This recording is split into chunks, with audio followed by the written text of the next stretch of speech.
মুখটা দেখতেই পারতাম না। ইসমাইল, আমাকে ক্ষমা করে দাও প্লিজ। আমি ওকে ছেড়ে দিব। আমাকে প্লিজ ক্ষমা করে দাও। ছাড়ো।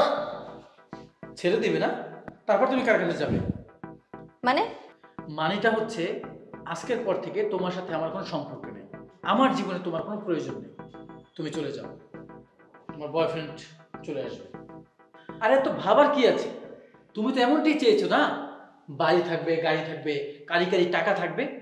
হ্যাঁ, তুমি তো সব পেয়ে গিয়েছো। আর তখন তোমার আফসোস থাকার কথা না।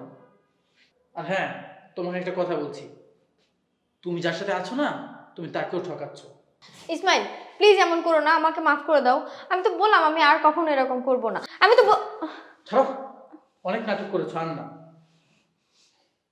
অনেক নাটক করতে পারো তুমি। এভাবে মানুষের জীবন নিয়ে খেলো না কখনো, ঠিক আছে? ভালো থেকো।